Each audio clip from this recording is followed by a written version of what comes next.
Piers from Million of Dice, here representing UK Gaming Media Network, and with me is Larry from Mayfair Games. You're kind of a big deal, I think, Larry. Am I? I hear that you're kind of like, I don't know, I think you're like an account manager or something? No, I'm the president. The account manager, that would be good. My sales department wouldn't like that very much, but no, I'm just allegedly the guy in charge. Awesome. So, Mayfair Games, for anyone who may be under a rock or not familiar with what Mayfair Games does, how about you kind of give them a quick intro? Mayfair Games was founded in the early 80s, 81, 82-ish, by a couple of brothers who enjoyed gaming and didn't like dice. And funny that I say that now because our best-selling game has dice in it, but their original start was they were almost designing Euro games before Euro games came to America.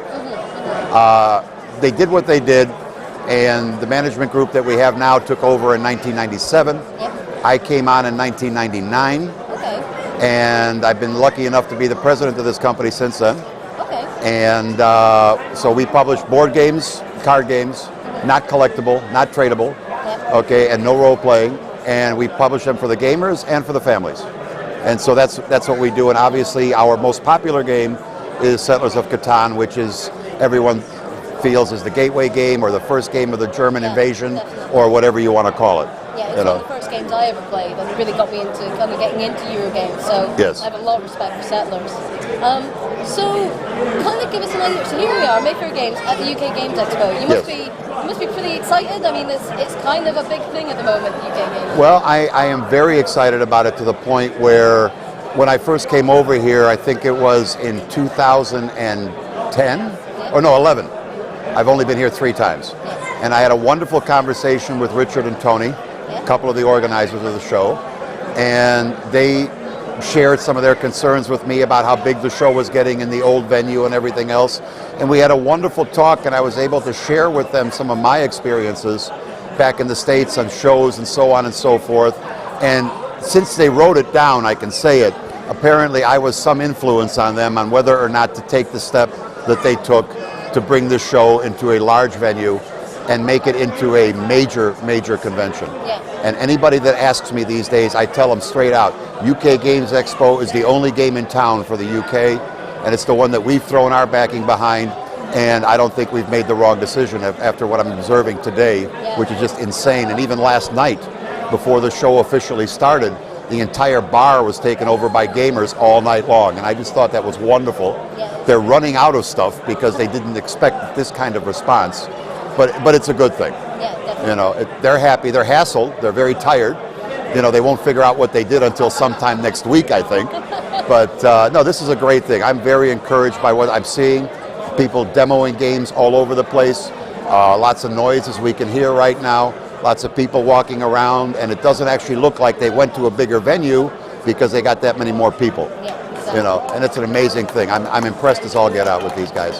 They've really put together a great show. Yeah, definitely. I would agree with that.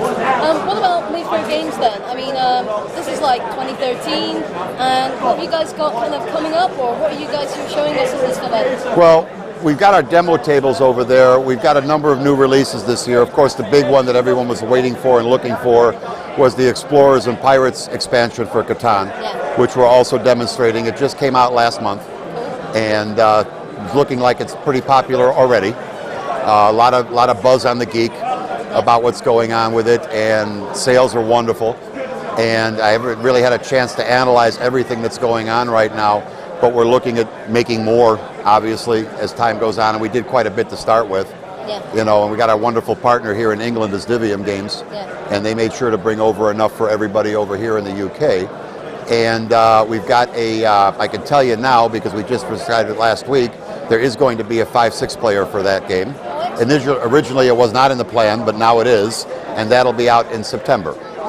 So at the same time, it'll be a worldwide release between Cosmos and Mayfair, both at the same time, and that'll probably be the last expansion for the basic Catan game.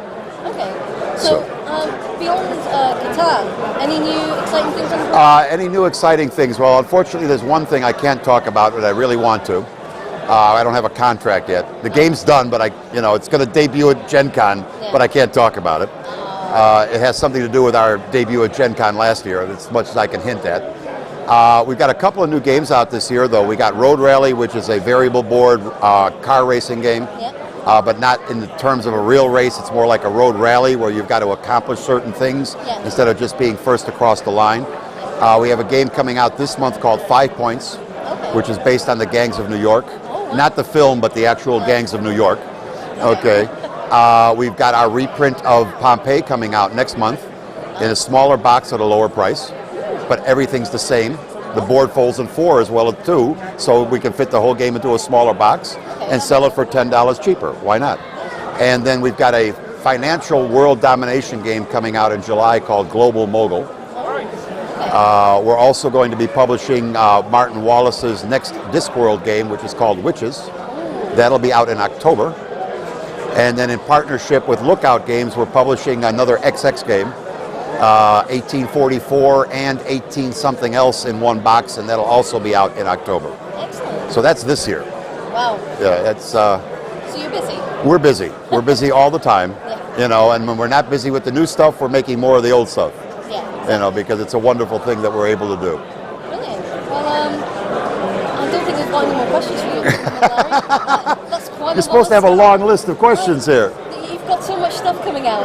All I know is I'm going to be poor. Well, we've actually backed off a little bit on how many releases we're putting out, because the idea here is, in our particular opinion, is quality, not quantity. Yes, of course. Okay, we could certainly afford to publish 14, 15, 16 games a year, but at some point it gets mixed up in the morass of everything else.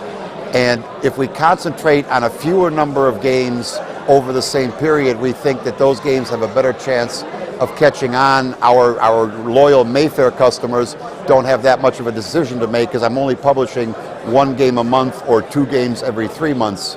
So they're more able to take a look at the offerings that we give, and they don't have to make such difficult decisions because there's only one new one right now.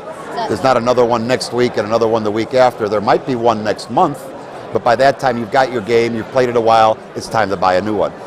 So yes, we like taking money out of people's pockets, but I'd like to think that we give them an equal amount of entertainment for what we take from them, and they play our games today, next week, next month, next year. And that's really what it is, because people are staying in more now. They don't have as much money in their pocket for the cinema or for dinner or for whatnot. The families are actually, my God, playing together. You know, frighten the thought. Children and parents playing the same game at the same time. I'm not sure if I'm comfortable with that image. I'm very comfortable with that, because my children play games with me, you know, even the ones that don't work for the company. So, you know, it's not obligated to do that, you know. So I don't really have a whole lot else other than I'm happy to be here. Mayfair is going to ultimately continue its sponsorship support of the show. Brilliant. I probably won't be coming over every year, but somebody from Mayfair will pretty much come over here going forward. Brilliant. It's just, I've got to cut back on my travel just a teeny tiny bit. Yeah, after our conversation before this interview, it sounds like Maybe just a little bit more. Yeah, I got to cut back a little. Although I love coming to England because it's so wonderful, you know, and it's just different. You need to make your way up to Scotland. That's all I'm saying on all of us. Well, Being the Scot. You know, one day there might be a show up there, you know, and if they call me up, we might come. Awesome. So I'll add that to my list. Add that to your list. Get a show going in Scotland and ask Mayfair to come on by and do something, you know. You heard it here first, Beats. Yeah. Well, nothing would please me more, frankly, to have, right now we've got a UK champion for Catan. We're generating that, they're playing right now. Nothing would please me more to have Scotland have their own champion that we could send to the Europeans or to the Worlds. It's not just the UK. England is England, Scotland is Scotland. Unfortunately, there's no show up there at this point. Nothing strong enough to generate a real champion to play with everybody else. You know, hopefully at some point we'll get a champion from every country, and ESPN will start covering the World Catan Champions. I mean, that's my goal in the long run. That is my goal. I would like that. They broadcast Magic once. They might as well broadcast Catan. I agree. You know, so that's pretty much all I got. I'm just happy to be here. It's been great having you here. So thanks very much, Larry. Okay, thank you very much.